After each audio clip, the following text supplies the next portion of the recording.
Joining me this morning to talk more about the ongoing situation and preparations underway for next week, El Paso Mayor Oscar Leeser. Mayor, thank you for being with us. The border is not open.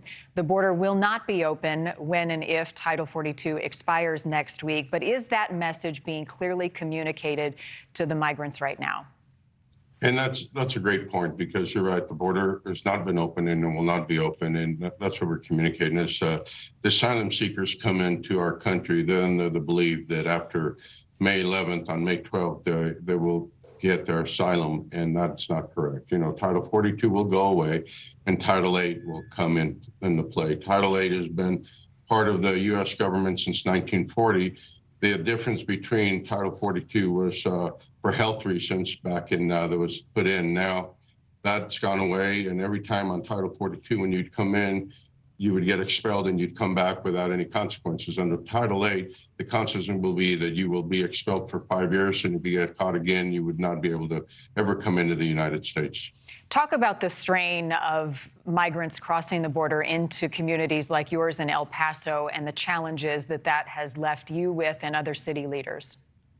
And you're right, we've had a lot of them, and they're waiting in there under the false pretense that, again, like after Title 42 is lifted, they'll be able to go on to their destination. They don't come to El Paso, they come to the United States. And right now, they're waiting so they can move on to get with their family, be reunited with friends, or actually have jobs set up to go to work once they get in. That will not happen if they don't go through the proper immigration process. Mr. Mayor, the president is now sending 1,500 troops to the border to free up some resources and also Border Patrol agents to do their job, so they'll be more administrative. Are you optimistic that this move will help? Absolutely. I'm very thankful for the Secretary and the President to send us additional resources. That's one of the things we continue to ask for, additional resources, whether it's from the Red Cross or additional 1,500 men and women from our military. We already do have 2,500 that are within the southern border that are actually now helping the Border Patrol.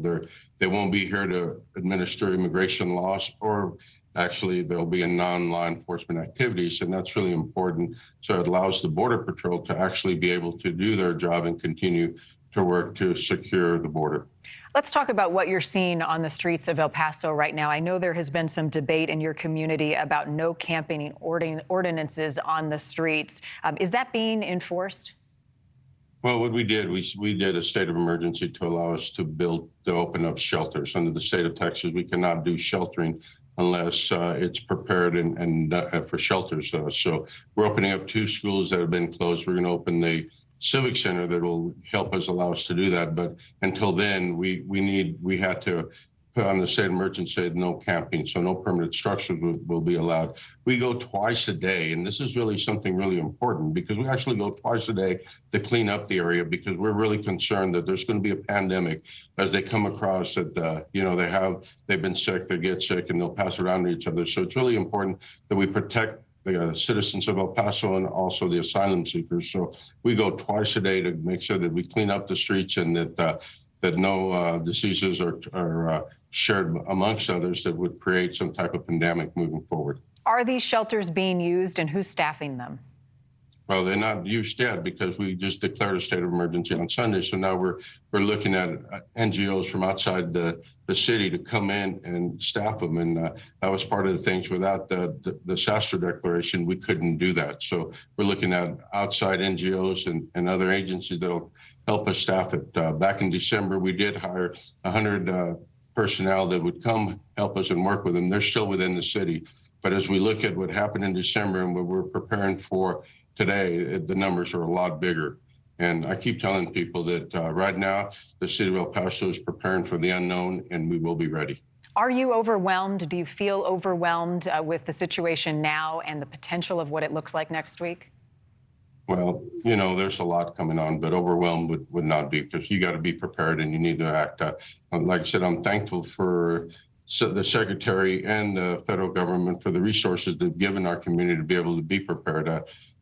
You know, we are looking at, and we are going to see a lot of people that'll rush the border. I went over to Mexico and spent 4 hours on Friday and looked around, and the shelters there were empty. Why were they empty? Because there's about 10 to 12,000 people standing near the border because they don't want to miss that opportunity to come over.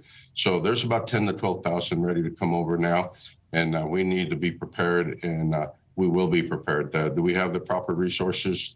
That's what we're working on, to making sure that we will. But the biggest thing is that our immigration process is broken. It's been broken for a long time until they fix it. Right now, there is no end game. So what happens when they're in here and they can move forward and they don't want to move backwards? That's something that really is a question we've been asking, and that's what we have to try to work forward to. Thank you for watching. Go to newsnationnow.com to find NewsNation on your television provider. And don't forget to click the red subscribe button below to get more of NewsNation's fact-driven, unbiased coverage.